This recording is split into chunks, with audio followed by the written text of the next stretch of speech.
Did you not know? Have you not heard? Hasn't he declared to us from the start of the earth?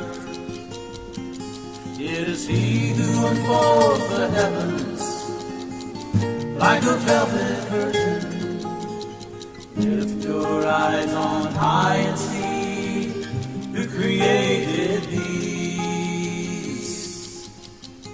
Lift your eyes on high and see who created these.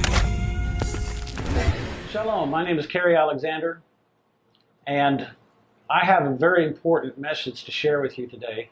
I've been asked to share a lot of prophetic events concerning the last days, and it's very, very important for us to understand this because we have never been so close to the end of the age as we are now.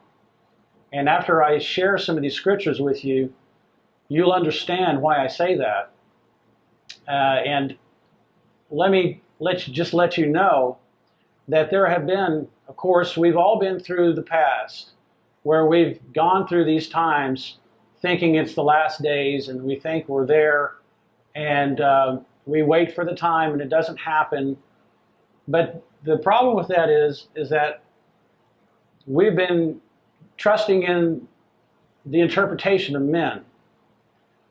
But this time, our Heavenly Father has given us signs in the heavens, and He's given us timestamps that He has placed in the heavens that we cannot dismiss.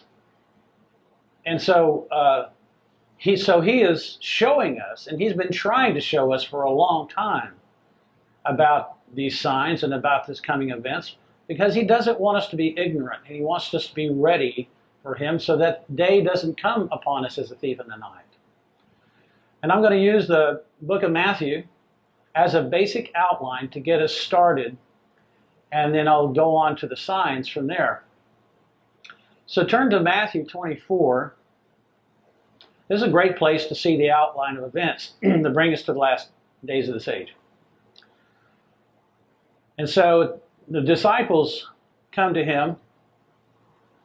It says that going out, Yahushua went away from the set-apart place, and His taught ones came near to point out to Him the buildings of the set-apart place. And Yahushua said to them, "Do you not see all these? Truly I say to you, not one stone shall be left here upon another at all, which shall not be thrown down." As He sat on the Mount of Olives, the taught ones came to Him separately, saying, "Well, say to us, when shall this be? And what is the sign of your coming and the end of the age?" There's three questions. When will the temple be destroyed? And what is the sign of your coming and the end of the age? So He's actually answering three of these questions. And Yahushua answering said to them, "Take heed that no one leads you astray. For many shall come in my name, saying, I am the Messiah, and they shall lead many astray. And you shall begin to hear of fightings and reports of fightings. See that you are not troubled, for these have to take place, but the end is not yet. For nation shall rise against nation, and reign against reign, and there shall be scarcities of food, and deadly diseases, and earthquakes in places. And all these are the beginning of birth pains. Then they shall deliver you up to affliction and kill you. And you shall be hated by all nations for my name's sake. And then many shall stumble, and they shall deliver up one another, and shall hate one another. And many false prophets shall arise, and lead many astray. And because of the increase in lawlessness, the love of many shall become cold. But he who shall have endured to the end shall be saved. And this good news of the reign shall be proclaimed in all the world as a witness to all the nations. And then the end shall come. So, when you see the abomination that lays waste spoken of by Daniel the prophet, set up in the set-apart place, he who reads, let him understand. Then let those who are in Judea flee to the mountains. Let him who is on the housetop not come down to take whatever out of his house. And let him who is in the field not turn back to get his garments. And woe to those who are pregnant and to those who are nursing children in those days. And pray that your flight does not take place in winter or on the Sabbath. For then there shall be great distress, such as not been since the beginning of the world until this time, no, nor ever shall be.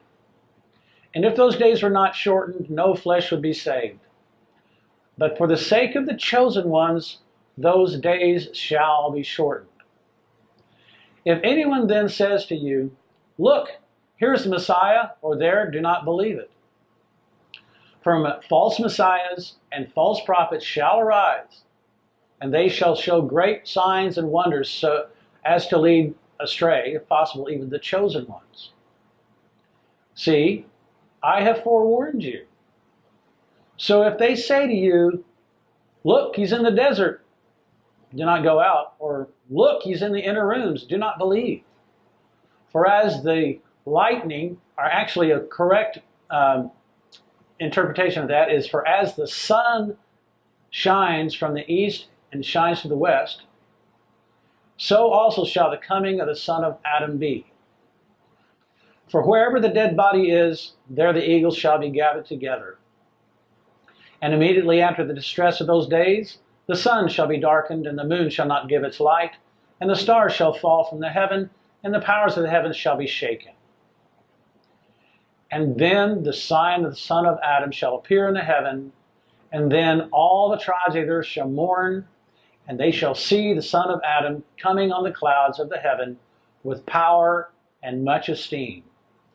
And he shall send his messengers with a great sound of a trumpet, and they shall gather together his chosen ones from the four winds, from one end of the heavens to the other. And learn this parable from the fig tree. When its branch has already become tender, and puts forth leaves, you know that the summer is near. So you also, when you see all these, know that he is near, at the doors. Truly I say to you, this generation shall by no means pass away until all this takes place. The heaven and the earth shall pass away, but my words shall by no means pass away. Okay, so I want to point out something to you really quick. All of this that happened before in this chapter, right before it says, and immediately after the distress of those days, well, that shows us there's a difference in the time of trouble, time of Jacob's trouble, and also there's a difference between that and when the wrath of Elohim shall be poured out upon the earth. Because the tribulation period is actually all the nations of the earth coming against Yahuwah's people. That's the great tribulation. That is Jacob's trouble.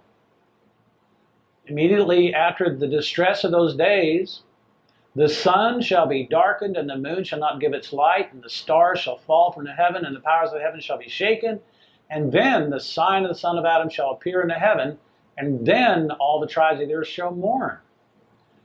And see, that's when the wicked will be consumed and destroyed. That will be the wrath of Elohim. That will be the time when the mountains are leveled and the valleys raised and the oceans dried up. We don't want to be here at that time at all. But it says right here in Matthew 24, and immediately after the distress of those days, the sun shall be darkened, and the moon shall not give its light, and the stars shall fall from heaven, and the powers of the heavens shall be shaken. And then the sign, the oath, the sign of the Son of Adam shall appear in the heaven. And then all the tribes of the earth shall mourn, and they shall see the Son of Adam coming on the clouds of the heaven with power and much esteem. And then he shall send his messengers with a great sound of a trumpet, and they shall gather together his chosen ones from the four winds, from the end of the heavens to the other. So this is showing us that, the rapture doesn't get us away and take us earlier than the time that the sun is darkened and the moon does not shed its light. By that time, the great distress has already happened to Yah's people. And so the rapture does not take us away from that and clear us from that. So let's look at this outline. First, there's false messiahs will come. And then there's fighting and wars. And then there's scarcities of food, and deadly diseases, and earthquakes. Well, we have experienced all of these. Actually, America has not experienced much of scarcities of food or too many deadly diseases like the other nations have. But the whole world is in this, and so we have to consider the whole world. But we have experienced earthquakes, and so this right up here, 1, 2, 3, 4, 5, these 5 things are what we have experienced, and so we know we are in this time right here, right now. And then he talks about these are the beginning of birth pains. And what does that mean? Well, the birth pains are referring to the woman who bears a child and she has birth pains. And so this is actually a constellation that's in the heavens, and it is actually a timestamp when this constellation shows up. And so I'll get into that later. But after that time, after that sign we see in the heavens, this is what happens. There will be captivity and death. Many shall stumble and turn against each other. False prophets will lead many astray. The lawless will become loveless. And then witnesses proclaim the good news to the world, and then the end. And so, let me talk about a few of these. Well, let me talk about all these, actually. False messiahs will come. The Pope of Rome has been a long-standing position of the false messiah. He claims to be the Messiah reincarnate, the vicar of Christ, or the replacement of Messiah. Then there's Sun Myung Moon. He was the founder of the Unification Church, called the Moonies. Remember them? I do. Maybe it's because I'm a little older. Anyways, he claims he is a second coming of Christ, or the Savior, returning Lord, and true parent. I'm just quoting his words. L. Ron Hubbard was another false messiah. He was the founder of the Church of Scientology. He declared himself to be Matia, or Maitreya, the forthcoming world spiritual teacher and leader, in the 1955 poem Hymn of Asia. In the book's preface, his editors indicated that Hubbard possessed specific physical characteristics said to be outlined in unnamed Sanskrit sources as properties of Maitreya. Jim Jones, you remember him, claimed to be the reincarnation of Jesus, Akhenaten, Buddha, Lenin, and Father Divine. He performed supposed miracle healings to attract new converts. Members of Jones's church called him Father and believed their movement was the solution to the problems of society. Many did not distinguish Jones from the movement. He was the American founder of People's Temple, which became synonymous with group suicide after the November 18, 1978 death of over 900 people from cyanide poisoning in their isolated agricultural intentional community called Jonestown, along with the death of 9 other people at a nearby airstrip and in Georgetown. And then we have Baha'u'llah. He was born a Shiite, adopting Babism later in life. He claimed to be the promised one of all religions and founded the Baha'i faith. Baha'u'llah declared that he was the promised one of all religions, fulfilling the messianic prophecies found in world religions.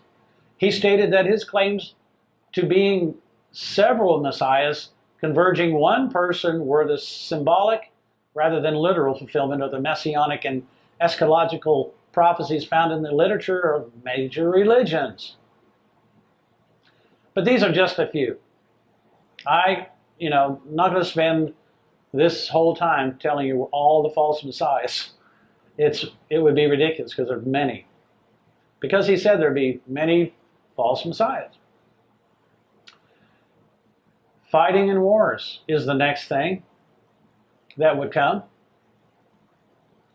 And here I have a list of the wars that we've had in modern day time, starting with the American Revolutionary War, 1775 to 1782, Napoleonic Wars, 1799 to 1815, American Civil War, 1861, 1865, World War I, 1914 to 1918, World War II, 1939 to 1945, the Six-Day War, 1967, War of Attrition, 1967, 1970, the Yom Kippur War, 1973, the Gulf War, 1990, we remember that, the Iraq War, 2003, Afghanistan War, 2015 to present, and then the Syrian Civil War, 2011 to present.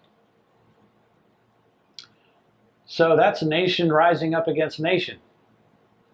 So that's definitely happened. What's next? Then he said there would be scarcities of food.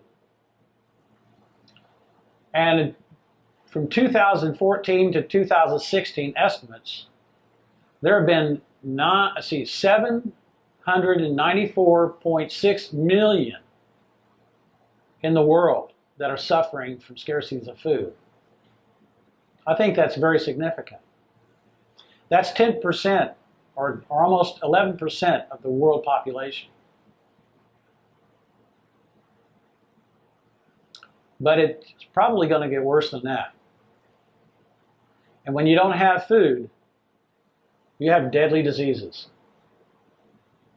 Here are 9 deadliest viruses on the earth today. The Ebola virus, Marburg virus, rabies, smallpox, hantavirus, influenza, dengue, rotavirus. And they're actually creating more viruses now. And then the next thing is earthquakes. The trend of earthquakes from 1982 to 2014 on this graph, you can see in this graph the sharp incline of earthquakes, magnitude 6 plus quakes on a 10-year average. So that definitely has gone up. And we are looking at Yellowstone right now. Yellowstone right now is on the verge of blowing. Nobody knows exactly when that'll happen, but the land mass has already risen. They've had several thousand earthquakes in that area. And, well, they have had over 1,000 earthquakes in that area in just a few weeks. And so now, here are the events to come. So we have experienced all of these things up to this point in the world. And so the next thing to happen is this: the beginning of birth pains. And when we see this sign in the heavens, this is the sign that lets us know that more devastation is coming, and it's not going to be pretty. But let me remind you to pray. Pray to Yahuwah and ask Him that you be found worthy to escape all these things that are happening, that are coming upon the earth. After that sign that we see, there will be captivity and death. And I want you to pay special attention to this verse in 1 Thessalonians 5, 1 through 11. And it says, "Now, brothers, as to the times and the seasons, you do not need to be written to," because that was way back then. "For you yourselves know very well that the day of Yahuwah comes as a thief in the night. For when they say peace and safety, then sudden destruction comes upon them as labor pains upon a pregnant woman, and they shall not escape. But you, brothers, are not in darkness, so that that day should overtake you as a thief. For you are all sons of light and sons of the day. We are not of the night or darkness. So then we should not sleep as others do, but we should watch and be sober. For those who sleep, sleep at night, and those who get drunk are drunk at night.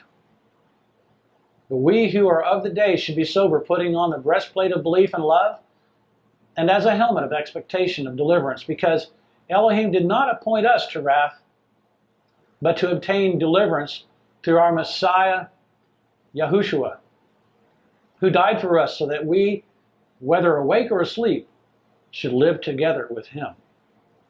Therefore, encourage one another and build up one another, as indeed you do."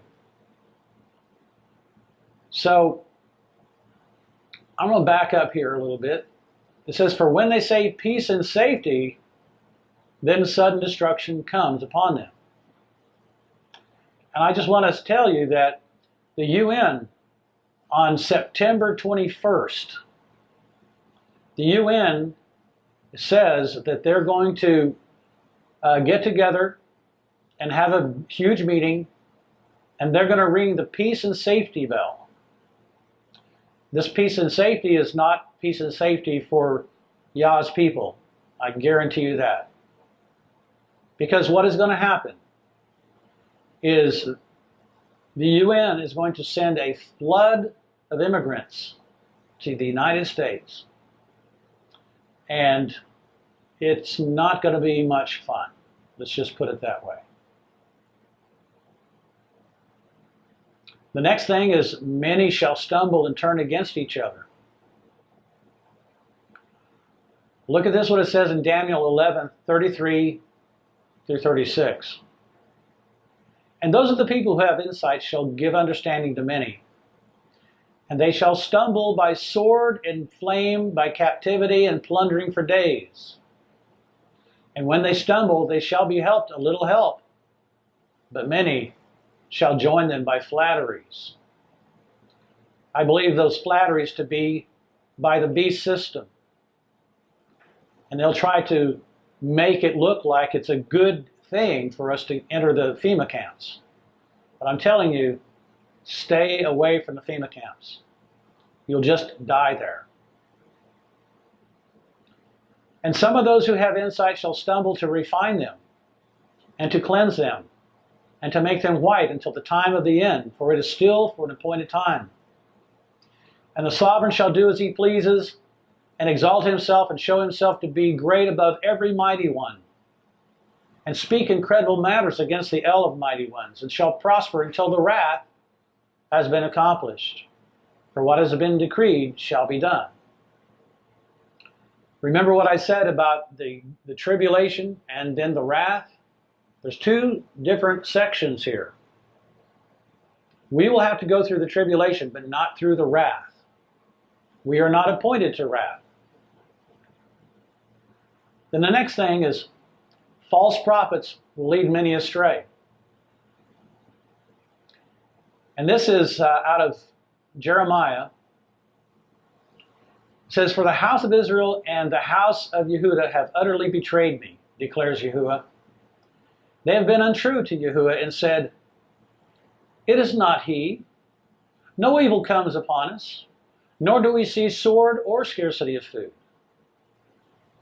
And the prophets have become wind, and the word is not in them. Thus shall be done to them.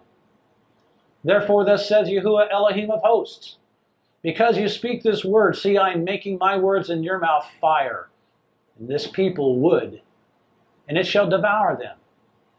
See, I am bringing a nation against you from afar, O house of Israel, declares Yahuwah. It is an enduring nation.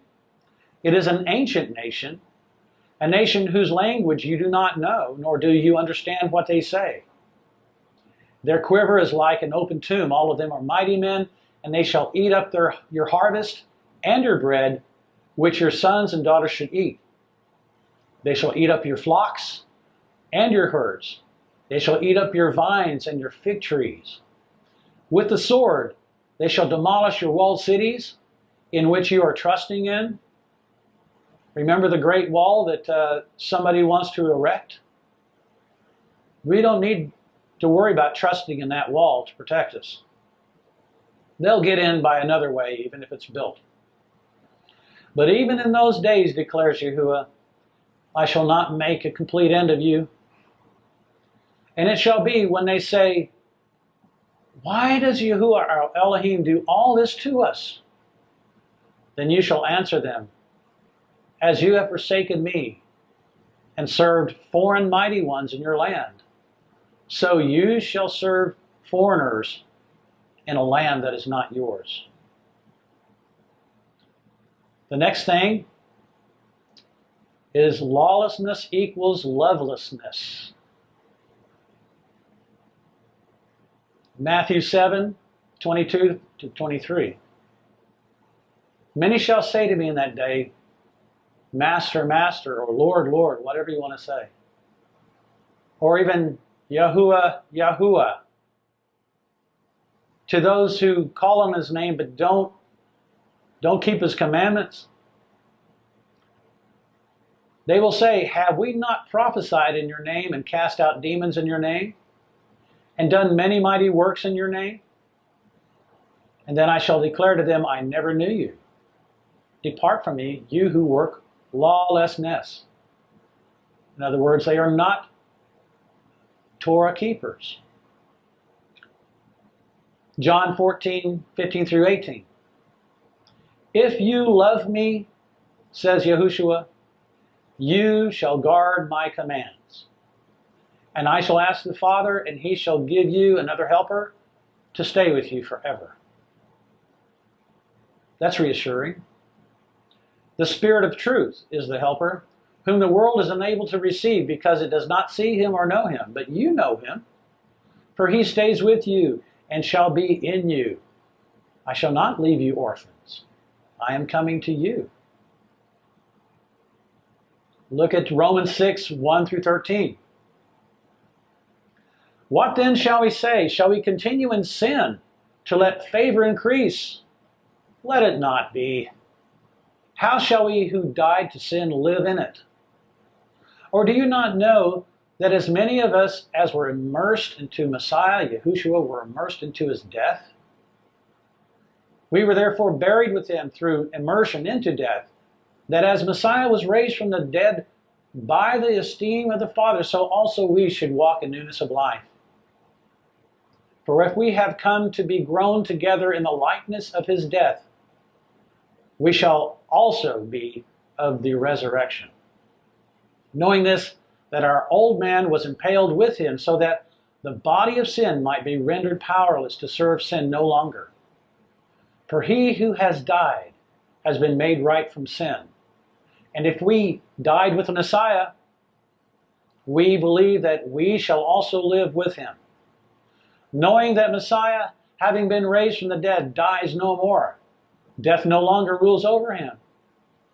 For in that he died to sin once for all. But in that he lives to Elohim. So you also reckon yourselves to be dead indeed to sin, but alive to Elohim in Messiah Yahushua our Master. Therefore, do not let sin reign in your mortal body to obey it in its desires, neither present your members as instruments of unrighteousness to sin, but present yourselves to Elohim as being alive from the dead, and your members as instruments of righteousness to Elohim.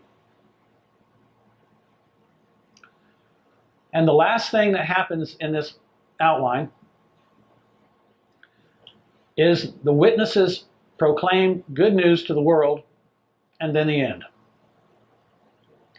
Isaiah 43:10 says, "You are my witnesses, declares Yahuwah, and my servant whom I have chosen, so that you know and believe me and understand that I am he." And he's speaking directly to Israel, which is both houses of Israel, the house of Yehudah and the house of Ephraim. Here in Acts 1:8 it says, "But you shall receive power when the set-apart Spirit has come upon you, and you shall be my witnesses in Jerusalem and in all Yehudah and Shamaron and to the end of the earth." You know, I truly do not believe that the two witnesses are just two men. I believe the two witnesses are the two houses of Israel. I believe that very strongly. I don't have time right now to get into that study with you right now, but one of these days I will put on a study about the two witnesses. But it is you and me, brothers and sisters. We are the witnesses. And it's been the Yahudim and the Ephraimites all through history, ever since Ephraim was divided from the tribes of Yehudah, that this has been going on. We have been witnesses in the world. Both Judah and Ephraim have been witnesses all this time. They were scattered, we were scattered, Ephraimites were scattered all over the world. And we took the knowledge of the scriptures with us, and we proclaimed it. So now let me get to this portion of the signs in the sun, the moon, and the stars. See, these are the timestamps that Yahuwah has given to us, and he placed in the heavens. They're timestamps. And when Yahuwah does this in the heavens, you know it's the truth. It's nothing that man has done, but it is everything that he has done, because he created the stars and he named every one of the stars. He put them in their place, and he is telling stories in the heavens, and he's giving these understandings to his prophets, and he's allowing them to see the truth in the heavens. Because it says in Psalm 19, the heavens declare the glory of Elohim, and the firmament shows the work of his hand. What is his hand? The hand is the Messiah. So the firmament is showing the work of his Messiah. But that's another study. But look here in Genesis 1:14. And Elohim said, "Let lights come to be in the expanse of the heavens to separate the day from the night, and let them be for signs and appointed times and for days and years." Now this word, signs, Brown Driver Briggs, it is oath in Hebrew, and it means mark or describe with a mark. And that's exactly what these signs are doing. Strong's Exhaustive Concordance says it's a primitive root, and it means to extend or mark out, to point out. So this is what the Father is doing. He is pointing out to us in the heavens and saying, look, this is a mark. This is a stamp in time. And this is what is going to happen hereafter. Luke 21:25-28, look what Messiah says. And there shall be signs in the sun and moon and stars. Or in other words, there shall be marks and pointing out in the sun and moon and stars, and on the earth anxiety of nations and bewilderment, at the roaring of the sea and agitation, men fainting from fear, and the expectation of what is coming on the earth, for the powers of the heavens shall be shaken. And then they shall see the Son of Adam coming in the cloud with power and much esteem. And when these matters begin to take place, look up and lift up your heads, because your redemption draws nigh. We are so close now. We are so close. So now let me show you the signs that prove it. In the book of Numbers, there was a prophecy given about a sign of a star foretelling of the Messiah that was seen later by the Magi in the east. Numbers 24:17. It says, I see him, but not now. Who is he talking about? Well, he's talking about the Messiah who is portrayed in the heavens in the stars. It says, I see him, but not now. I observe him, but not near. So in other words, he's in the heavens. The heavens are declaring the work of the Messiah, but he hasn't come yet. So here's a sign. A star shall come out of Yaakov, or Jacob, and a scepter shall rise out of Israel, and shall smite the corners of Moab and destroy all the sons of Seth. Now Matthew 2:1-11.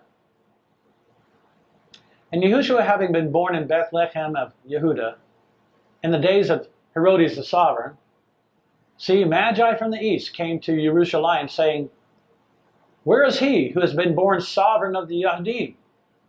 For we have seen his star in the east and have come to do reverence to him.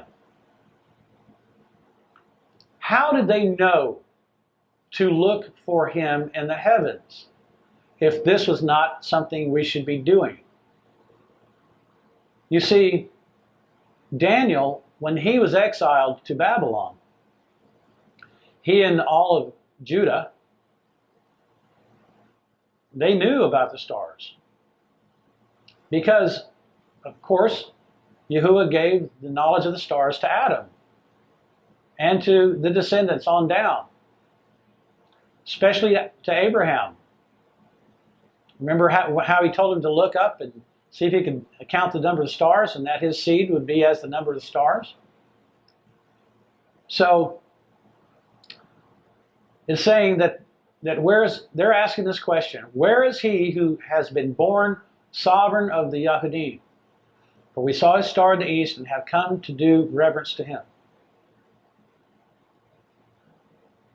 And Herodes, or Herod, the sovereign, having heard, was troubled, and all Jerusalem with him.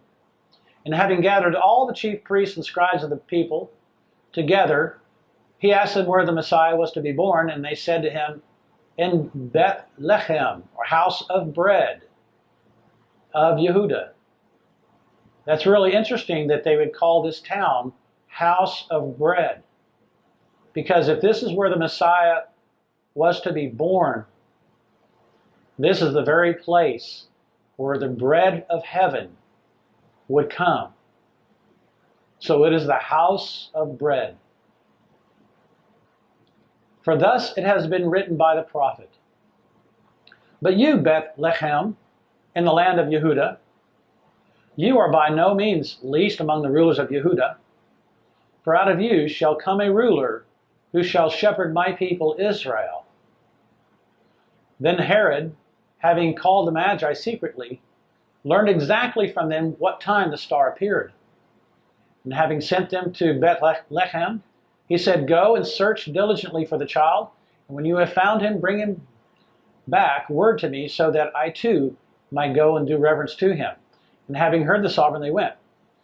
And see, or behold, the star which they had seen in the east went before them, until it came and stood over where the child was. And seeing the star, they rejoiced with exceedingly great joy.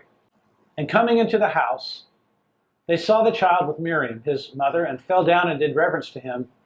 And opening their treasures, they presented to him gifts of gold and frankincense and myrrh. Okay, there's another sign or oath that declares the coming of the Messiah in Isaiah 7:14. Remember that, what I said? This is the sign that Yahushua is referring to in Matthew when he said, and these are the beginning of birth pains. It says, therefore, Yahuwah himself gives you a sign. Look, the maiden conceives and gives birth to a son, and shall call his name Emmanuel. Matthew 1:18 through 25 says, but the birth of Yahushua Messiah was as follows. After his mother Miriam was engaged to Joseph, before they came together, she was found to be pregnant from the set-apart spirit. And Joseph, her husband, being righteous and not wishing to make her a show of her, had in mind to put her away secretly. But while he thought about this, see, a messenger or an angel of Yahuwah appeared to him in a dream, saying, Joseph, son of David, do not be afraid to take Miriam as your wife, for that which is in her was brought forth from the set-apart spirit. And she shall give birth to a son, and you shall call his name Yahushua, for he shall save his people from their sins. And all this came to be in order to fulfill what was spoken by Yahuwah through the prophet Isaiah, saying, See, a maiden shall conceive, and she shall give birth to a son, and they shall call his name Emmanuel, which translated means El with us. And Joseph, awaking from his sleep, did as the messenger of Yahuwah commanded him, and took his wife, but knew her not until she gave birth to her son, the firstborn. And he called his name Yahushua, which means Yahuwah saves. Yahushua. Thus as these signs were given to Israel, so they would know when their Messiah would come. So these same signs are given to us so we could know the time of his return. This next picture is showing the star Bethlehem, as seen in June of 2016, when Jupiter and Venus were in a conjunction. This only happens every 2,000 years. And here's the picture. See, here's Jupiter and here's Venus, and they have come close together, and that is what makes the star seem so bright. So, does the sign of the Virgin show itself in our time? The answer is yes. This sign was given to us in Revelation 12:1 and 2. And a great sign was seen in the heaven. A woman clad with the sun, with the moon under her feet, and on her head a crown of 12 stars. And being pregnant, she cried out in labor and in pain to give birth. Okay, so here I'm showing you this picture of September 23rd, 2017. This sign here, with everything in it, with this woman clothed with the sun, the moon under her feet, and upon her head a crown of 12 stars, and she being with child cried, travailing in birth and pain to be delivered. This sign is the greatest sign given in all of the scriptures. It is referred to more than any other sign in the heavens. It's actually a combination of two signs. Of course, we have Virgo, which in Latin means the virgin. And then we have Leo, which is the lion, which is actually, we can see in a prophecy in Genesis chapter 48, or 49, excuse me, chapter 48, chapter 49, of a lion, and it says that Judah is a lion's cub, and that the scepter shall not depart from between his feet until Shiloh comes. Well, interestingly enough, Regulus, in between the feet of Leo, is the king's star. And then Jupiter comes along and does a circle around Regulus, which is the king planet. So you have the king planet circling the king's star, and it's saying, King, King, King. And so here we have, then it goes from there and comes into Virgo, the different time. And so the scepter has departed from Judah. And so this is showing us that this is a fulfillment of this prophecy in Genesis. And so we need to realize that this prophecy is done, and we're moving into this next prophecy about Virgo in Revelation 12, because this is the act of Shiloh coming. This is the act of Messiah coming. It says that the scepter shall not depart from between the feet of Judah, or the lion, until Shiloh comes. And Virgo is showing us that Shiloh is coming. Because when Jupiter comes into the belly of Virgo, it comes in and does a circle around inside her belly, and then leaves and goes outside her belly. So when Jupiter is doing that circle, it takes 42 weeks, which is a very prophetic number. 42 weeks is showing us about the prophecy of the 42 months in Daniel chapter 9. 42 months, or 3.5 years, or 1,260 days. It's all the same time. Do the math. So this is showing us a gestation period of exactly 42 weeks that Jupiter is displaying in the belly of Virgo. How incredible is that? You know, you can't make this stuff up. This is actually happening in the heavens right now. Jupiter right now is already in the belly of Virgo. And so in September 23rd of this year, Jupiter is going to exit the belly of Virgo on that day. And then that is showing us that this sign, or the 6th millennium, when the scepter was between the feet of Judah, that this millennium, the 6th millennium, is coming to a close.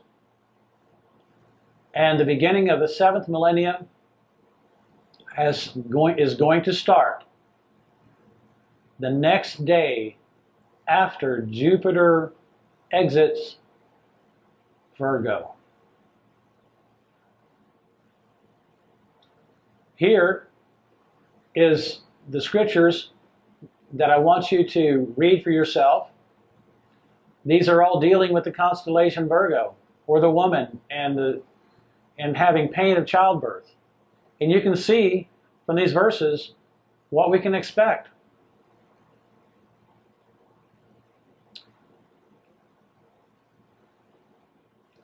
Okay, so now, going on, I want to share a prophecy with you from Rabbi Judah ben Samuel.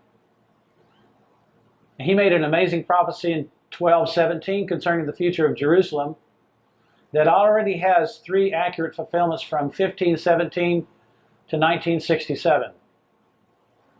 The prophecy further predicts the start of the Messianic end time by 2017.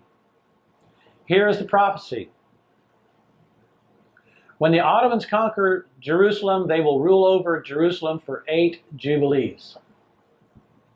Afterwards, Jerusalem will become a no man's land for 1 jubilee. And then in the 10th jubilee, it will once again come back into the possession of the Jewish nation, which would signify the beginning of the Messianic end time. Here are the fulfillments of this prophecy so far. Number 1, when the Ottomans conquered Jerusalem, they will rule over Jerusalem for 8 jubilees.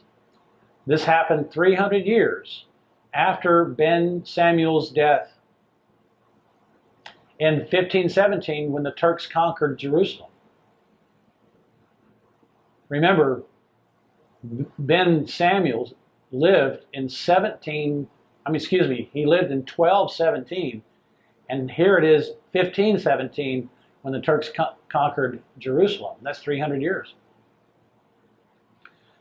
Number 2, afterwards Jerusalem will become a no man's land for 1 jubilee. Well, from 1917 to 1967, the British conquered the Turks, and the League of Nations took the mandate for Holy Land to the British, making Jerusalem no man's land under the international law. And that international law was the Balfour Declaration.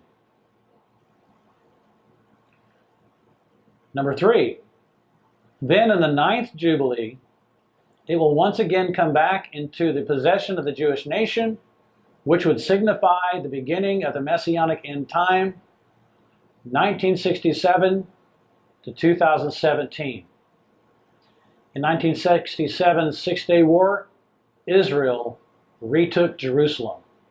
What a fabulous time that was. And don't let anyone ever tell you that this was not supposed to happen, or that Yahuwah's hand was not in this, because this is actually showing us when the Jubilees are. These are 50 years apart. You can't get around it. All of these in his prophecy are dealing with Jubilees. And here's a graph or timeline, and it shows you exactly what I'm talking about. Here's 300 years, 1217 to 1517. Here's 400 years, 8 jubilees, the rule of the Ottoman Turks until 1917, when the Turks lose Jerusalem. And it becomes a no man's land for 1 jubilee. And then Israel took control. And this is the end of the end times. And this next, coming up to this next, the end of this next jubilee. So, we have come to the end of this age. And now we have this 7-year piece of another prophecy in Daniel chapter 9, the last week in the 70-week prophecy. As soon as we see the sign of Virgo in the heavens, in September 23rd, it will begin the 7-year tribulation. But this prophecy goes with Yahushua's prophecy. So it proves that his prophecy was true. Look at this in Matthew 24, 32 through 34. And learn this parable from the fig tree. When its branch has already become tender and puts forth leaves, you know that the summer is near. So you also, when you see all these, know that he is near at the doors. Truly I say to you, this generation shall by no means pass away until this takes place. The heaven and the earth shall pass away, but my words shall by no means pass away. So when Israel became a nation again, its branch became tender. See, Israel is the fig tree. The meaning of the fig tree is in Hosea 9:10. It says, I found Israel like grapes in the wilderness. I saw your fathers as the first fruits on the fig tree in its beginning. Jeremiah 24 is a big one. It really shows it. Yahuwah showed me, and look, there were 2 baskets of figs set before the Hikal of Yahuwah. After Nebuchadnezzar, a sovereign of Babel, and exiled Yechonyahu, son of Jehoiakim, sovereign of Yehuda, and the heads of Yehuda, with the craftsmen and smiths from Jerusalem, and had brought them to Babel. One basket had very good figs, like the figs that are first ripe. And the other basket had very spoilt figs, which could not be eaten. They were so spoilt. And Yahuwah said to me, what do you see, Yirmiyahu? And I said, figs. The good figs, very good. And the spoiled, very spoiled, which could not be eaten, they're so spoiled. Again, the word of Yahuwah came to me saying, thus said Yahuwah, the Elohim of Israel, like these good figs, so do I acknowledge the exiles of Yehuda, whom I have sent out of this place for their own good, into the land of the Chaldeans. And I shall set my eyes on them for good, and shall bring them back to this land, and I shall build them up and not pull them down, and shall plant them and not pluck them up. And I shall give them a heart to know me, that I am Yahuwah. And they shall be my people, and I shall be their Elohim, for they shall turn back to me with all their heart. And as the spoilt figs that could not be eaten because they are so spoiled, for thus said Yahuwah, so do I give up Tzidkiyahu, the sovereign of Yehuda, his heads, the rest of Jerusalem, who remain in this land, and those who dwell in the land of Mitzrayim. And I shall make them a horror to all the reigns of the earth, for evil to be a reproach and a byword, a mockery and a curse, in all the places to which I drive them. And I shall send the sword, the scarcity of food, and the pestilence among them, till they are consumed from the land that I gave to them and their fathers. So, this establishes the fact that Yahushua was referring to the exiles of Judah when he spoke of the fig tree. And this prophecy shows Israel finally took possession of Israel during the Six-Day War in 1967. And 50 years later, we come to 2017. The year that the famous sign of the Virgin of Israel that will be seen September 23rd. Now, if we count from 1957-58, when the land was given back to Israel, it would be 70 years until today. Biblically, a generation is 70 years. This is so significant because Yahushua said that the generation that saw the fig tree putting forth buds or come back to the land would not perish until all that he prophesied would take place. I was born in 1955, and now I am 61 years old. And so all these things must take place within my generation. Are there any more signs that we are given to us to point us to these last days? Signs of the moon. And I shall give signs in the heavens and upon the earth, blood and fire and columns of smoke. The sun is turned into darkness and the moon into blood before the coming of the great and awesome day of Yahuwah. And it shall be that everyone who calls on the name of Yahuwah shall be delivered. For on Mount Zion and in Jerusalem there shall be an escape, as Yahuwah has said, and among the survivors whom Yahuwah calls. That was Joel chapter 2. And now this is Matthew 24, 29 and 30. Immediately after the distress of those days, the sun shall be darkened and the moon shall not give its light. See, there's another sign of the moon.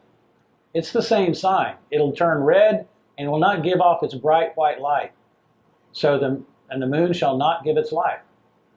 And the stars shall fall from the heaven, and the powers of the heavens shall be shaken. And then the sign of the Son of Adam shall appear in the heaven, and then all the tribes of the earth shall mourn, and they shall see the Son of Adam coming on the clouds of the heaven with power and much esteem. Okay, here is the sign in the sun. This is very important. This sign is coming up very quickly, in August 21st this year. And only in America there's going to be a solar eclipse that spans all the way across from Oregon to South Carolina. The last time this happened was in 1776, when our great nation gained its independence. Does this signify the end of our independence? There is the track that goes all the way. The shadow of the moon will hit Oregon here and go through 12 states. That's significant in itself. And the last time a full solar eclipse that only happened in the United States, remember, was in 1776. This is Yahuwah showing us that He knows what is happening in history. He knows what is happening in the future. And He is stamping this with the signs of the heavens. He is placing it so that we can see it with our own eyes, and we can do our own observations, and we can see how Yahuwah tells us with the heavens what is happening. And if that's not good enough, 7 years later in 2024, there will be another eclipse crossing the other way, forming an X between the two paths. And look, the two paths cross over the New Madrid fault line. They're saying that the New Madrid fault line could break in any time. They're saying even that Yellowstone could break at any time. They're saying that a huge earthquake here on the coast of California could break at any time.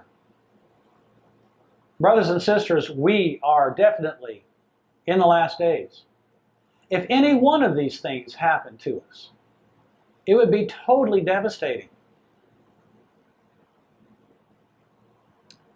That's why we need to pray and ask Yahuwah that we would be found worthy to escape all these things that are coming upon the earth. So Yahuwah is showing us with these eclipses that the 7-year tribulation is about to begin.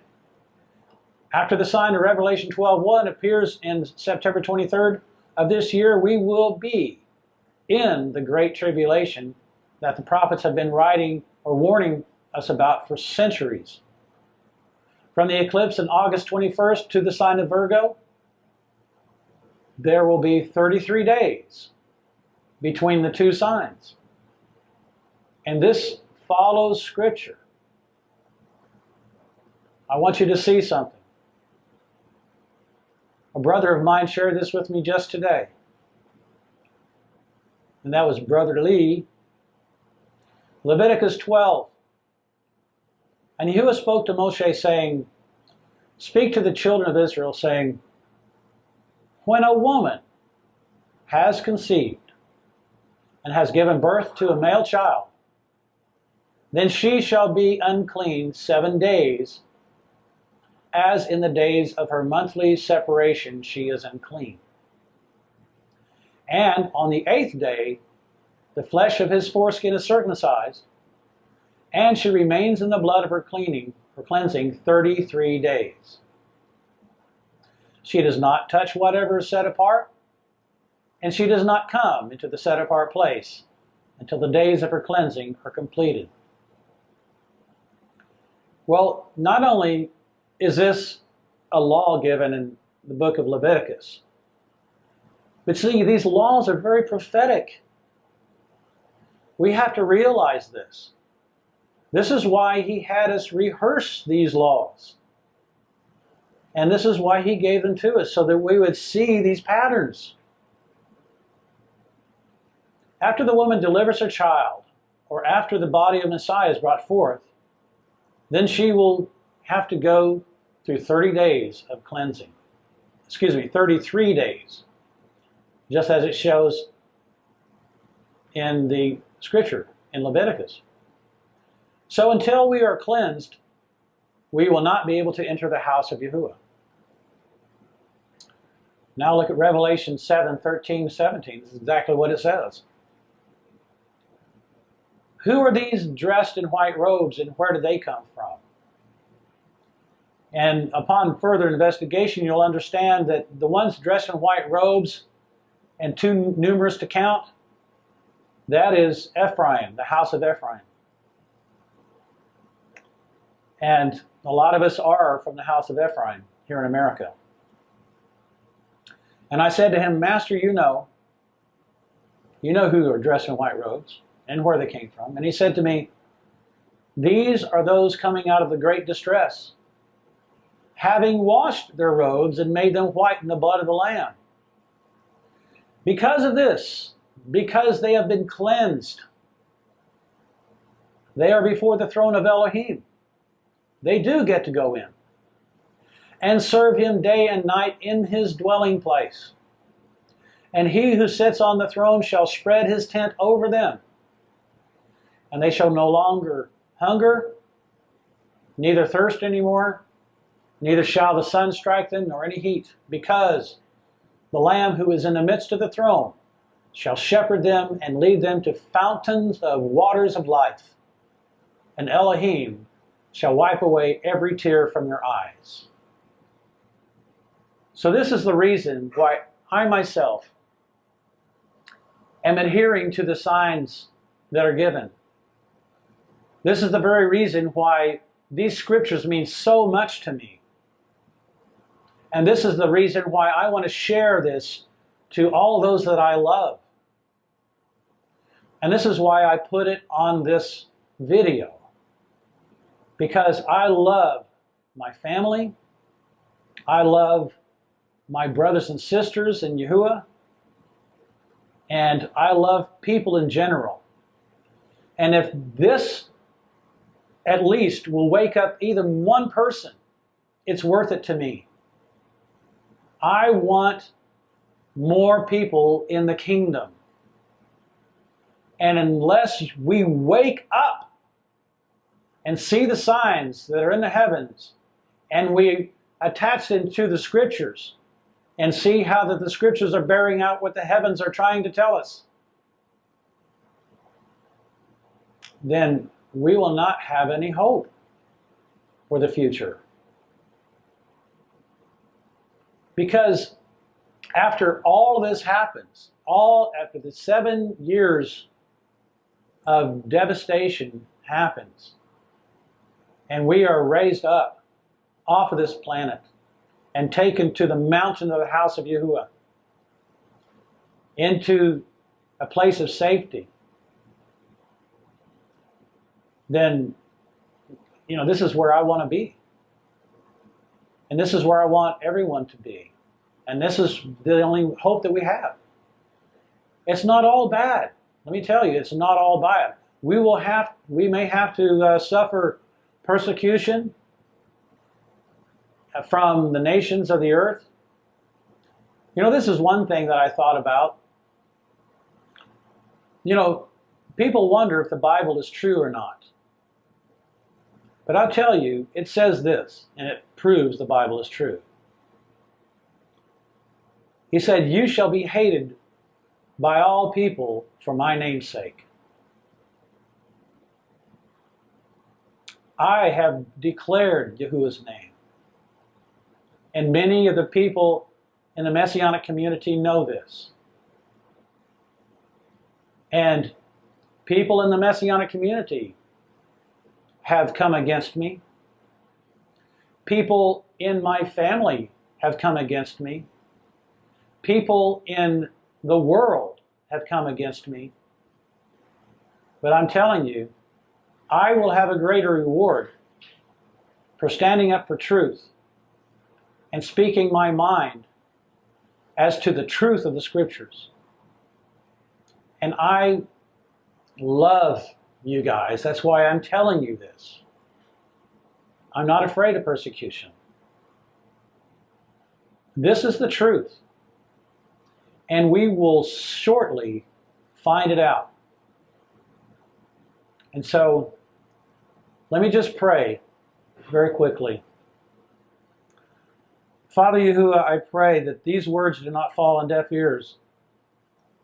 I pray, Father, that you will open their eyes and open their ears and give them a heart to understand, so that they understand the times that we're living in. And they understand that they have a chance now, before the doors are closed, to receive the Messiah and to be able to enter in to safety and to be hidden and held under the shadow of the wings of the Almighty. And I just thank you, Father, for forewarning us and letting us know what is about to happen, and that you are about to destroy the earth just like you did way back in the days of Noah. And what is coming upon the earth is horrific. I do not want to be faced with the wrath of Elohim, because he's coming against his enemies. And I do not want to be his enemy. I want to be his friend. So, Father, in the name of your Son, Yahushua, I pray for all these people that are watching this video right now, and that you would allow them to come to the truth and accept the Messiah and believe in Yahuwah, the Almighty. There is no other king. There is no other God. There is no other Elohim greater than Yahuwah Almighty. You are great, Father. And I declare your name to everyone. In the name of your Son, Yahushua. Amen. I appreciate you listening to the video. And I hope that it was easy to understand. I will try to help you understand them. Thank you. Shalom.